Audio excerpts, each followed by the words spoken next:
Hello students, या ठिकाणी आपण इलेक्ट्रोमॅग्नेटिक इंडक्शनमध्ये नेक्स्ट पॉईंट पाहत आहोत. Okay, so that in that point we have study about mutual induction. Okay, so mutual इंडक्शनमध्ये आपण फर्स्ट पॉईंट पाहिले होते. फर्स्ट पॉईंट होता त्या ठिकाणी टू कोॲक्सियल सोलेनॉइड्स आणि दुसरा होता टू कॉन्सेंट्रिक कॉइल्स. ओके, तर थर्ड पॉईंट आहे in terms of their self inductances. म्हणजे काय, टू मॅग्नेटिक कपल कॉइल्स असतील. कशा असतील? Two magnetic couple coils. ठीक आहे, या पद्धतीच्या. आणि मग त्या केसमध्ये पहिल्याचा इंडक्टन्स L1 असेल आणि दुसऱ्याचा L2. तर त्या केसमध्ये म्युच्युअल इंडक्शन कसं होणार आहे, त्यासाठी हा फॉर्म्युला भेटतो आपल्याला. M means mutual induction is equal to K हा जो आहे कपलिंग कॉन्स्टंट आहे, force, coupling force constant between two coils. Okay, and it ranges from 0 to 1. 0 to 1 शोधतो तो, बरोबर. आणि M इज इक्वल टू काय, K in root of L1 L2 या फॉर्ममध्ये येतो. आयडियल कपलिंग पाहिजे असेल तर ॲक्च्युअल आयडियल कपलिंगसाठी K इज इक्वल टू काय लागणार आहे, ॲक्च्युली 1 लागणार आहे. Okay, so M is equal to काय, in root of L1 L2. त्यानंतर फॉर रिअल कपलिंग काय, 0 to K to 1, बरोबर. या पद्धतीने म्हणजे रिअल ॲक्च्युअल प्रॅक्टिकल लाईफमध्ये जे कपलिंग होणार आहे ते आपल्याला या रेंजमध्ये भेटणार आहे, आयडियल कपलिंग रेंजमध्ये भेटणार नाही आहे. ओके, तर या पद्धतीने आपण काय पाहतोय, self inductance. Okay, sorry, mutual inductance in terms of self inductance. Okay, thank you.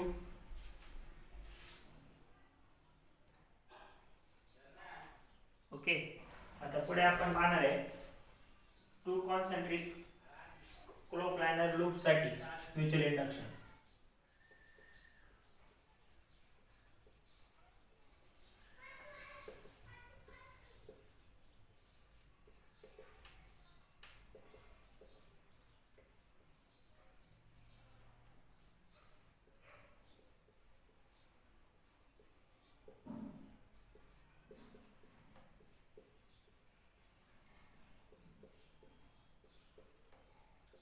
Okay,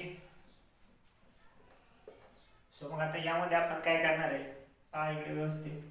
या ठिकाणी पाहत असताना कशा प्रकारे येईल पहा. फर्स्ट घेतला आपण, आपला लूप कसा असेल, सर्क्युलर असेल. कसा असेल, सर्क्युलर, बरोबर. त्या केसमध्ये काय येईल पहा, सॉरी,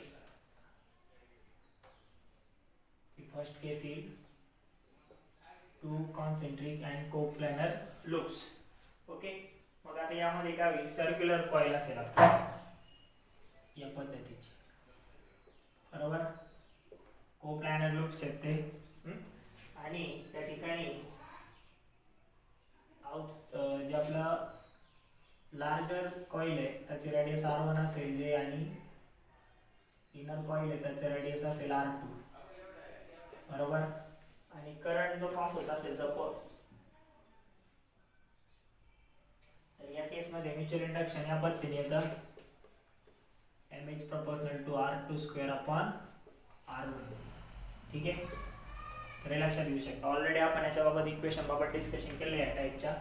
त्यानंतर सेकंड केस कशासाठी आहे, to concentric and coplanar square लूपसाठी. त्यासाठी टू कॉन्सेंट्रिक अँड कोप्लॅनर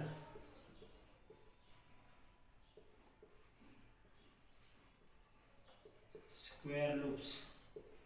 आता यासाठी जर आपण पाहिलं तर हा एक स्क्वेअर लूप असेल, सॉरी,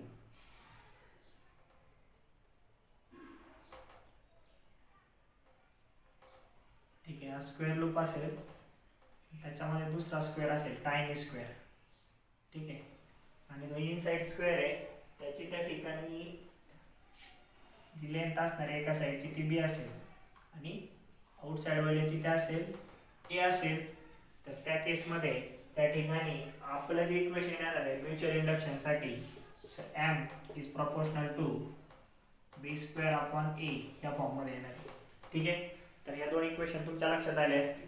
ओके, आता त्यानंतर आपल्याला पाहिजे third combination, square and circular concentric are कोप्लॅनर्स.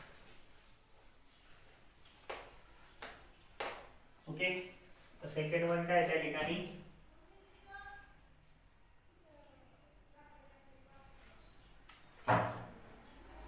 Square and concentric and a circular concentric and coplanar. Okay, आता ह्या केस मध्ये काय होणार आहे बा, या ठिकाणी ही एक स्क्वेअर असणार आहे, त्याच्यामध्ये एक सर्क्युलर लूप आपण ठेवलेला आहे. त्या सर्क्युलर लूपची रेडियस असेल r आणि आपला जो स्क्वेअर आहे त्याच्या साईडची जी असेल ती सपोज a असेल, तर त्या केसमध्ये m इज प्रोपोर्शनल टू काय r स्क्वेअर अपॉन a त्या फॉर्ममध्ये काही r स्क्वेअर अपॉन a. ठीक आहे, तर हे 3 रिमार्क्स झाले आपल्यासाठी. ठीक आहे,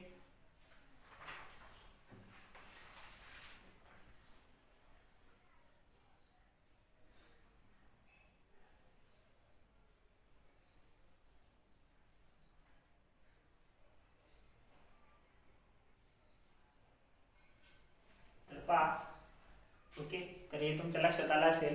आता पुढे आपण पाहणार आहे different fashion of coupling. Different fashions of coupling. आता डिफरंट फॅशन ऑफ कपलिंग, दोन कोॲक्सियल केबल घेतले आपण.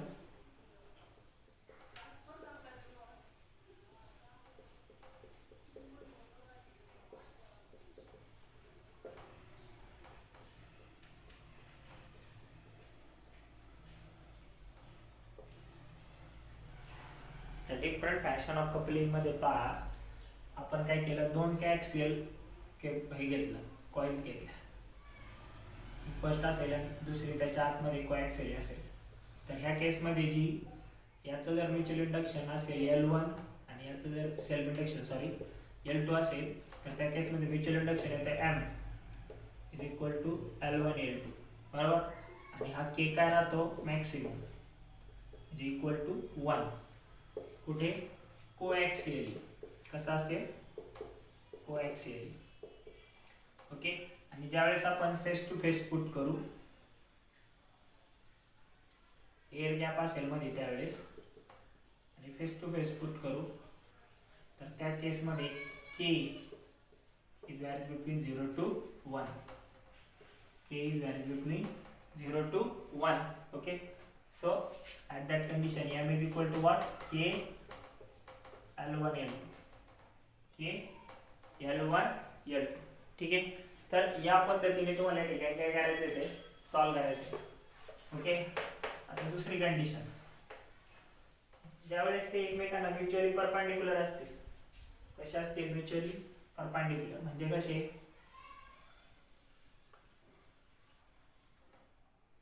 या पद्धतीने. ठीक आहे, तर यावेळेस K इज इक्वल टू 0 येणार आहे आणि M इज इक्वल टू पण काय येणार आहे, 0. सो या कंडिशनला म्युच्युअल इंडक्शन फॉर्म होणार नाही. So these are the some different types of. आणि जरी ओव्हरलॅप होत नसतील, अजून एक कंडिशन C झाली. आता D म्हणजे ही कंडिशन असेल, या कंडिशनला सुद्धा ते ओव्हरलॅप होत नाही. K is equal to 0 आणि M is equal to 0. No coupling. Okay. So this is all about the mutual induction. ठीक है.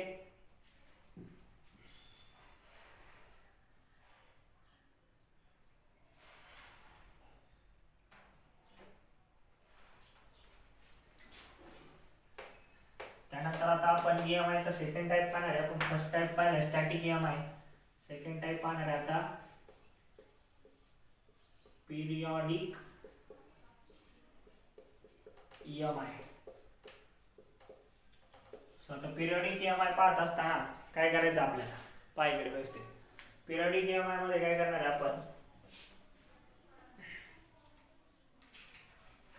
in that area is going to change, area of the loop or area of the certain thing is going to change.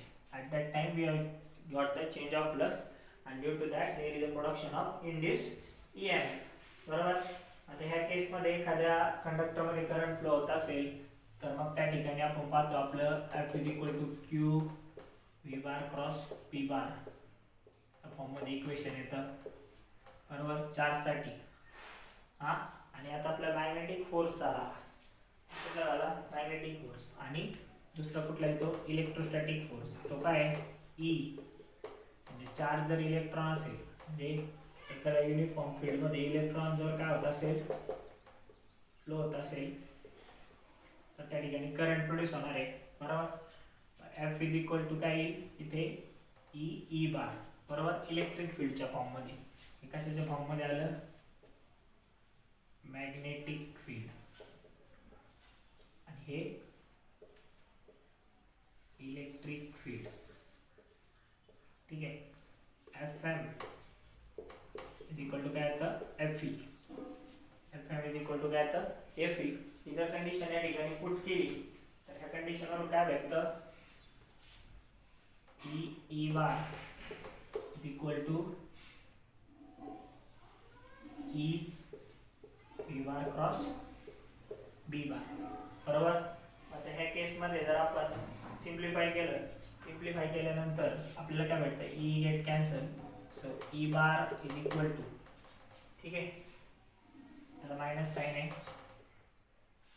V bar cross B bar त्या form मध्ये भेटतं म्हणजे V bar is equal to काय E bar by B bar त्या form मध्ये equation येतं बरोबर. आणि जर आपण पाहायला गेलो तर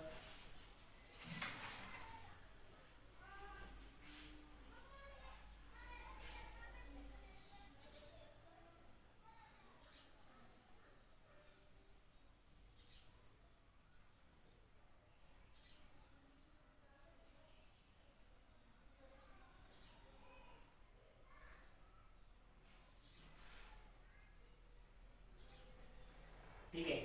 आता ऑलरेडी हे शिकलेलं आपण तरी परत रिवाइज करतोय स्टार्टिंगला शिकलेलं आहे. ठीक आहे. आता यानंतर आपल्याला काय पाहायचंय राईट हँड थंब रूल पाहायचंय.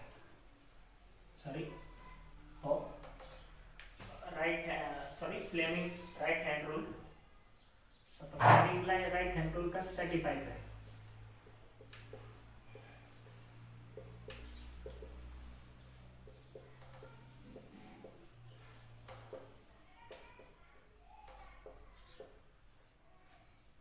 ठीक आहे. तर फ्लेमिंग राईट हँड रूल पाहत असताना आपण पाहिले की एखाद्या युनिफॉर्म फील्ड मध्ये जर आपला त्या ठिकाणी कंडक्टर मूव्ह होत असेल बरोबर विथ वेलोसिटी v ठीक आहे सॉरी इलेक्ट्रॉन मूव्ह होत असेल विथ वेलोसिटी v बरोबर तिथे I करंट प्रोड्यूस होणार आहे.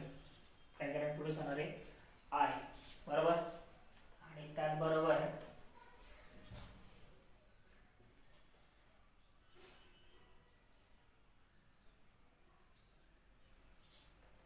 Sorry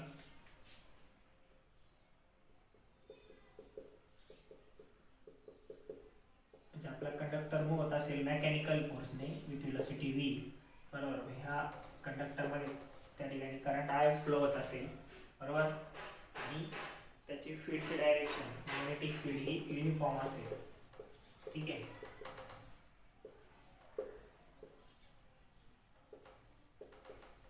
okay. सो आता या केस मध्ये काय होतं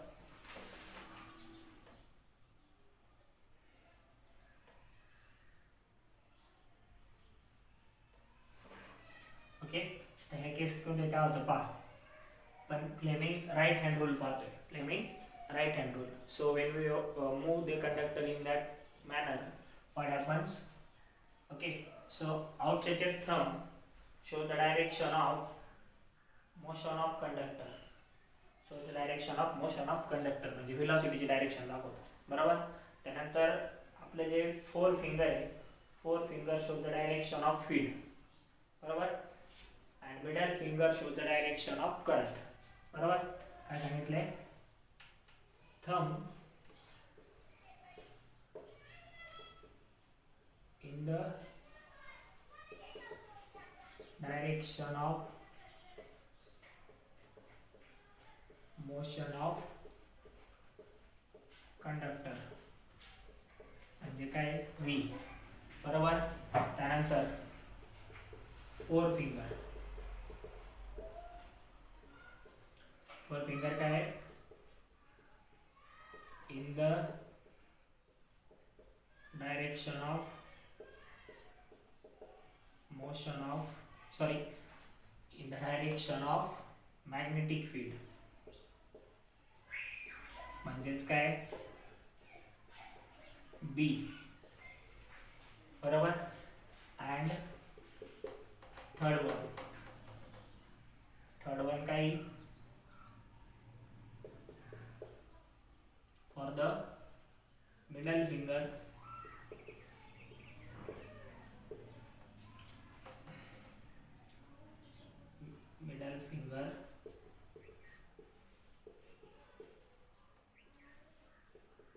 so middle finger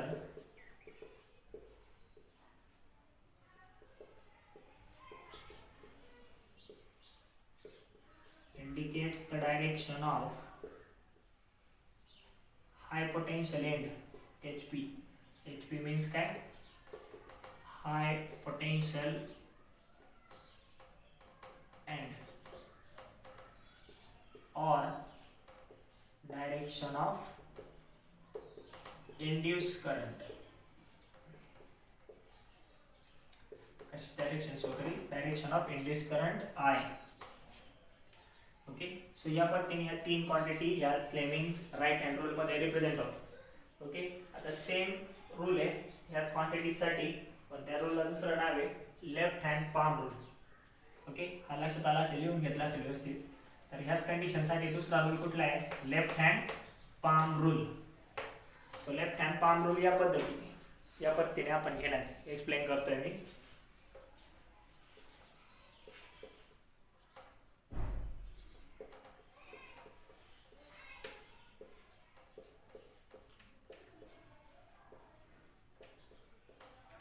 ठीक आहे.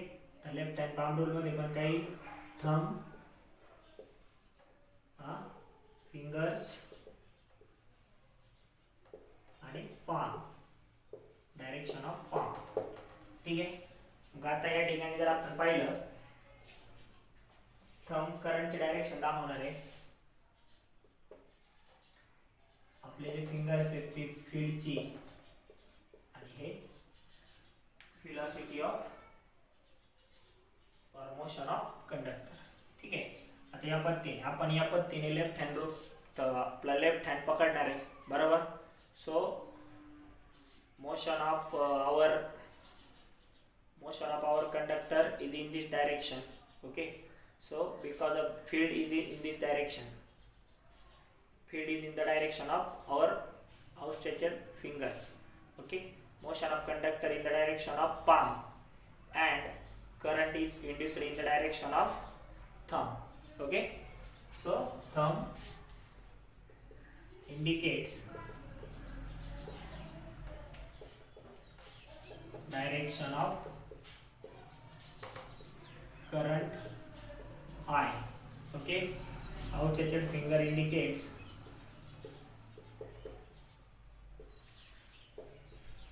the direction of outstretched thumb. Outstretched fingers indicate the direction of magnetic field means B. Okay. And palm काय indicates the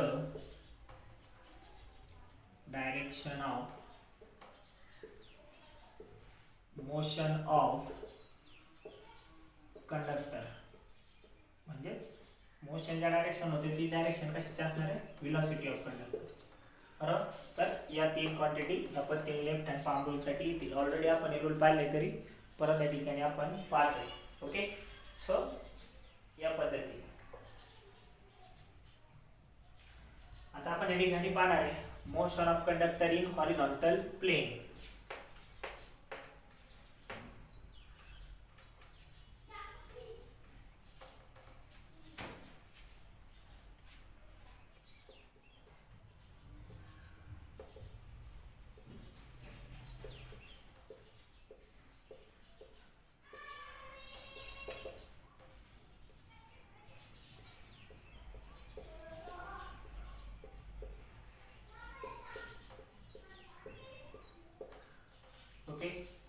टॉपिक पण ऑलरेडी आपण बऱ्यापैकी पाहिलेला आहे, तरी देखील आपण हा टॉपिक व्यवस्थित पाहणार आहोत परत एकदा. तर व्यवस्थित लक्ष द्या. कशा पद्धती आपण या ठिकाणी जर एक युनिफॉर्म मॅग्नेटिक फील्ड कन्सिडर केली, काय कन्सिडर केलं, युनिफॉर्म मॅग्नेटिक फील्ड. ओके, आणि त्यामध्ये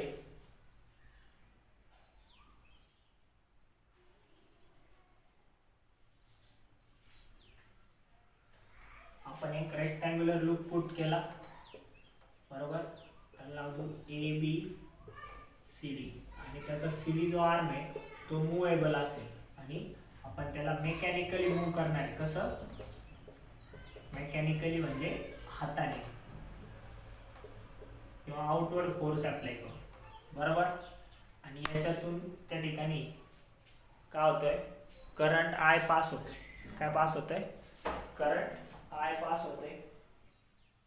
ठीक आहे. आणि ह्या वायरची जी रेजिस्टन्स असेल तो R असेल. ठीक आहे, इथे I करंट, ह्याच्यामध्येही I करंट पास होते. ठीक आहे. आता या कंडिशनला नॉर्मल कंडिशन आहे, बरोबर. आता या ठिकाणी इंड्यूस होणारा जो EMF ऑलरेडी आपण शिकलेलं आहे, E इज इक्वल टू काय येतं, BVL येतं. E इज इक्वल टू काय येतं, BVL. त्याला आपण काय म्हणूया, इक्वेशन फर्स्ट, बरोबर. आता याच्यानंतर करंट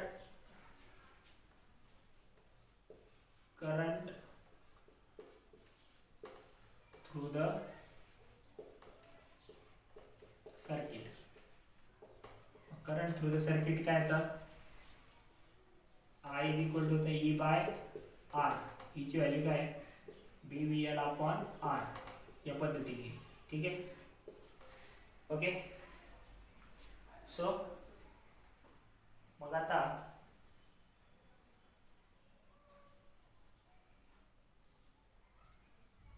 या ठिकाणी आपण पाहिले आपलं जे आता या ठिकाणी मॅग्नेटिक जो फोर्स आहे तो येतो BIL साइन थीटा, बरोबर. आता फील्डमध्ये करंट डायरेक्शनमध्ये 90 डिग्री अँगल आहे, बरोबर. सॉरी, फील्ड आणि लेंथ L, याची जर लेंथ L असेल या आर्मची, तर त्याची डायरेक्शनमध्ये अँगल किती आहे, 90. म्हणजे हे किती, 1 BIL, बरोबर. I ची व्हॅल्यू काय ती पुट करूया. हे काय B square L square V upon R. या पद्धतीने आपल्याला काय भेटेल, मॅग्नेटिक फोर्स भेटेल. ठीक आहे. त्यानंतर मग यावरून पॉवर कसं भेटेल, बरोबर. पॉवर या ठिकाणी प्रोड्यूस होणारा पॉवर FM इंटू V, म्हणजे फोर्स इंटू व्हेलॉसिटी असतं पॉवर. तर पॉवर काय, FM ची व्हॅल्यू पुट करू, B square L square V upon R into V. म्हणजे काय, B square L square V square upon R. या फॉर्ममध्ये आपल्याला पॉवरची व्हॅल्यू येईल. कशाची व्हॅल्यू येईल, पॉवरची. ओके.